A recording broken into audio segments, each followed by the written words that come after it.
making purses.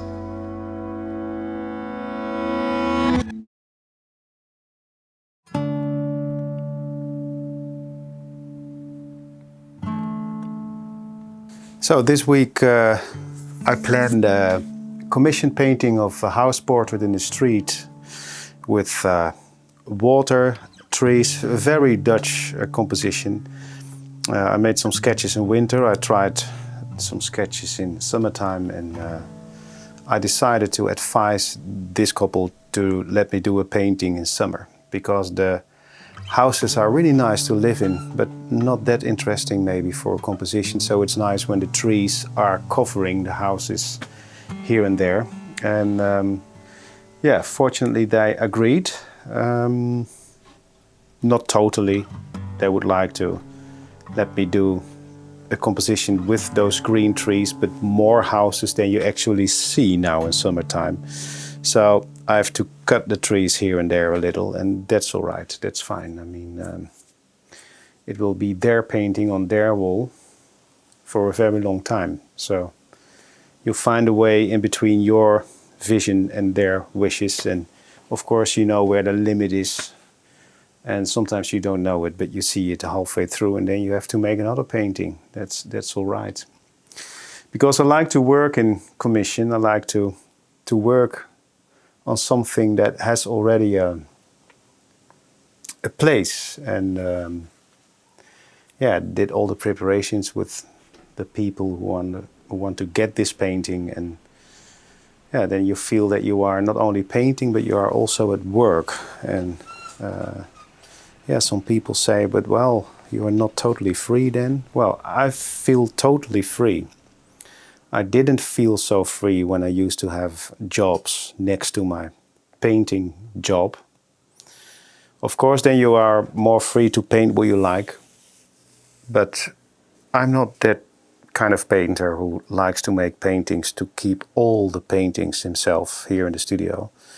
And I paint so fast that I wouldn't have enough space for that. So no, the paintings need to find their home. And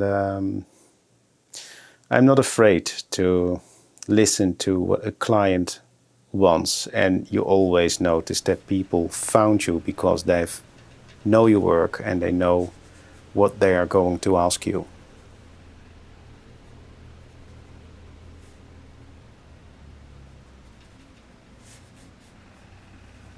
A problem sometimes I have when I'm working in commission is that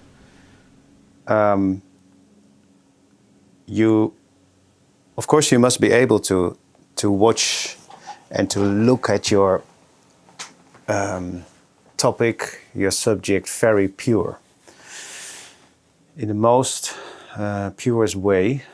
But when you know that you are painting someone's house, you know that you need to show it quite clear, and they must recognize the house, although sometimes a house for me only shows a silhouette or a shadow. And when you look at the house that way, that it only shows a dark shadow somewhere in the composition, then you feel easy and you paint it very fast, and maybe you don't recognize that house immediately because it misses many details. But for the composition and for the painting, it looks better. And when you're making a house portrait in commission, you feel that you need to work a little slower and to show the details that the people got used to during the time they have been living in this house or are living in this house. So you look at elements that you normally don't look at. I mean, when you make your composition, you are actually totally free, because the composition, your result counts, not the reality. You need the reality to come to let a painting appear. You need the reality for this. But your experience, of course, and your way of watching is the most important. Otherwise, you wouldn't be able to make interest in painting of the reality. But with a commission always, there is this reality too. And you need to show a painting that is really, that comes really close to reality when you see the house, of course. And the surrounding, the street, for example, that's more free. There the atmosphere counts. But someone's house must be visible. And fortunately enough, only people with interesting houses ask me to paint their house. So it isn't a problem that much. But for this composition, I want to choose a composition where you see the houses and where you see the water, and then you need to show the houses really in front of you. And that's a quite flat way of showing architecture that I normally don't choose. But with all those trees and that movement in the water, it is the best way to show this street. Normally when I would paint something like this, I think I would keep the houses very abstract and I would focus on something in the water and the water reflections. But I think I won't make the owners very happy with that.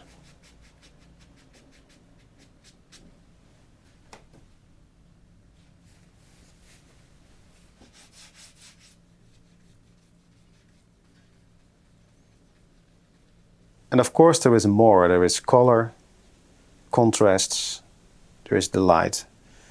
So there is much more to show this subject in an interesting way.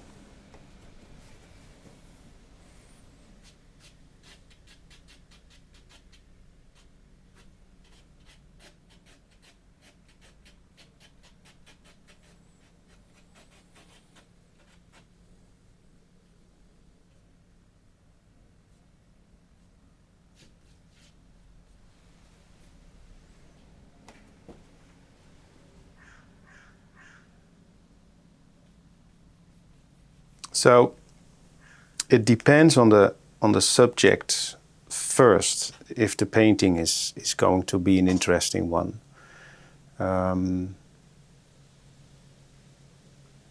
Normally I would choose maybe a brush like this one for these houses. I think one of the biggest flat brushes I can find. I think this one would be right. So then you are not able to paint very detailed. I used this brush for a house portrait of one of our government buildings here in town as well. And it was almost impossible to paint it with this one, but that rough brushstroke that you get isn't boring at all to see. You see that it was very difficult for a painter to get all these shapes, those smaller shapes with this brush. But it shows the perfect way of watercolor painting too. I mean, the most perfect way to paint with watercolor is that you touch that paper with a wet brush and you leave it. And then you can change a little, the contours a little, and then you must leave it. And with a smaller brush, you can do more and more and more, but it does not show a stronger effect actually, because the more you touch the paper with a small brush, the more the water pours into the paper, and it doesn't show that pure watercolor effect anymore that you get when you can leave it. Those first brush strokes on the paper, they are always the best. They are so pure, and then you see that you only use water and color and pigment. And for the final layers on the watercolor painting, I will always try to show this, to paint as if I was painting the first layer, so that final layer looks again like the first fresh layer.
when you continue always with the same technique and the same brushes and the same paper and the same palette, the same colors.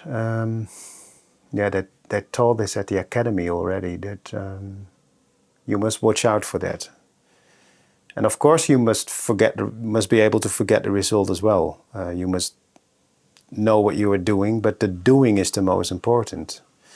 When you think only in results and time, you don't really understand what's going on. You are not aware of the process. So in those stressful days like these, it's really, really busy these days. I see it happening myself too, that I'm thinking in results, thinking from my plannings and my schedules. And then I know what I have to do, I know how to do it, and then I make my paintings, and I'm already thinking in the next painting. And fortunately, I'm aware of this, and because this can make a lot of problems.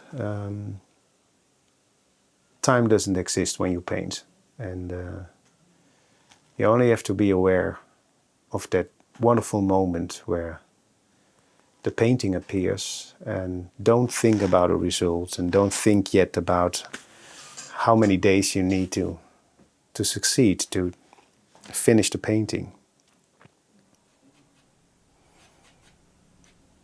Because this timeless experience, that's what you see in your painting as well.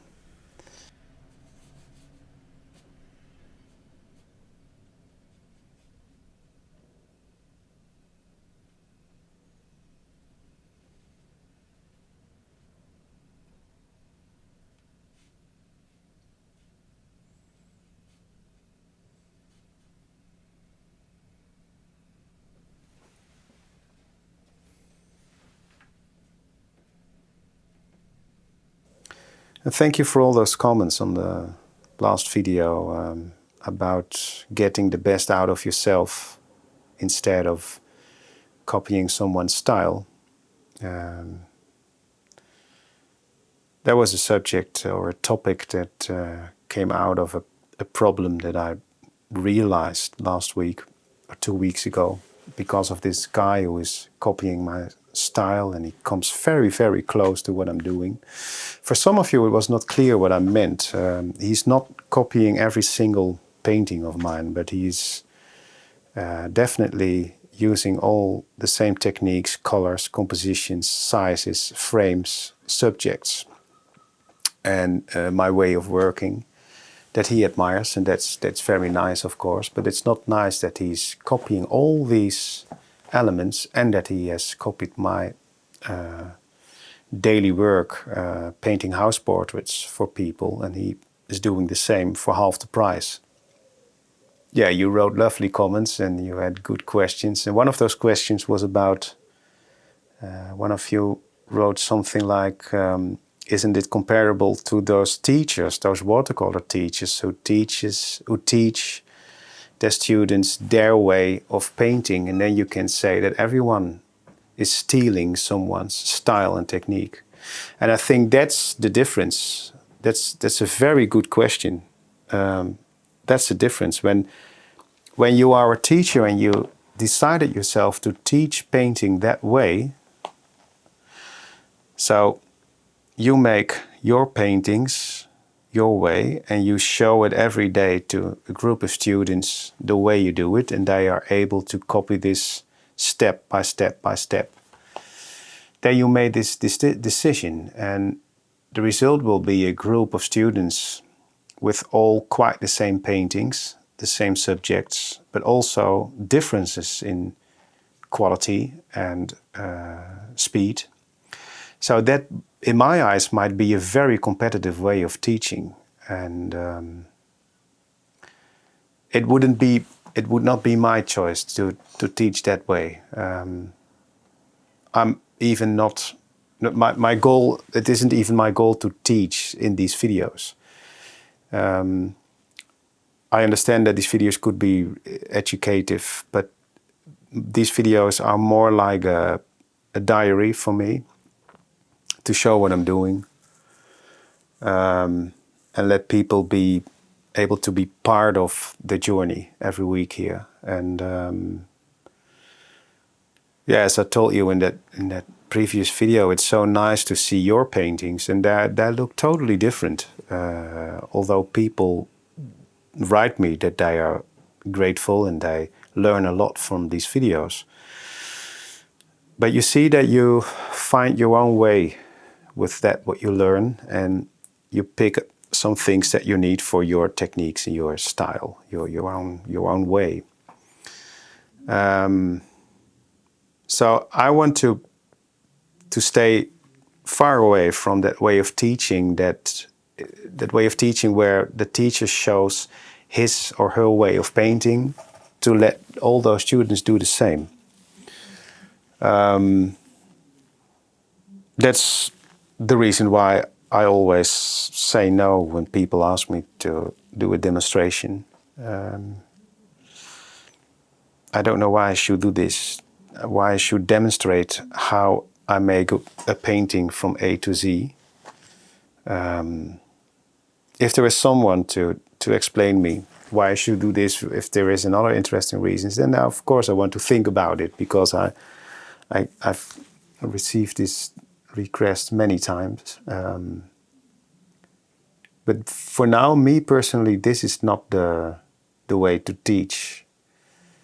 And that's because I feel that the things I was taught and the things I am learning are always I should explain this. It's quite simple, but it's not easy to explain it in English. When I develop in something, I think it's about developing. That's a better word than learning. When I feel that I'm developing in things, in painting, for example, then I feel it comes out of myself.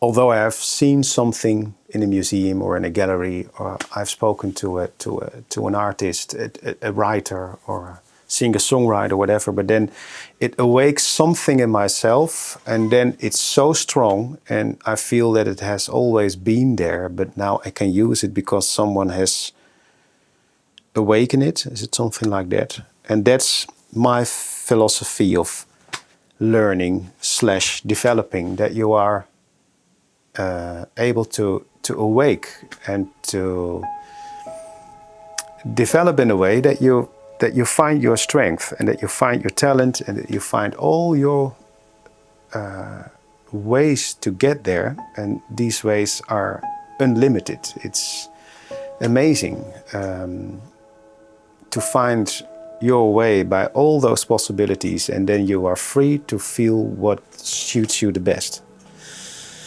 When I see a teacher who explains me how to make a painting in this single way, I wouldn't have this experience. And of course, it's fine when people have a better experience with this. I don't want to talk badly about that, but for me it isn't the way to do it. And for me it is in that way not clear why someone would copy so many of my ways of making a painting. The color, the style, the composition, the subjects. It's yeah, for me it looks boring that someone finds his pleasure in doing this.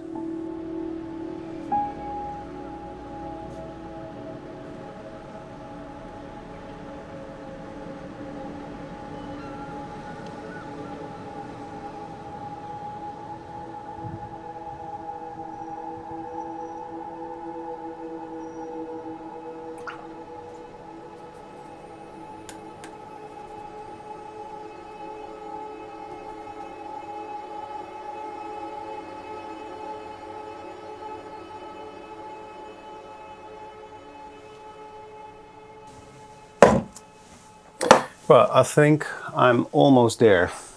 The difficulty in this painting with this composition, where I show all those houses next to each other in front of the viewer with that water underneath.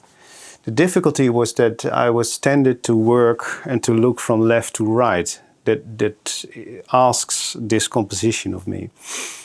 And normally I work more from a focus point, and then I do something over here, and then I see that there is a reaction in the composition over there that needs my attention, and so on.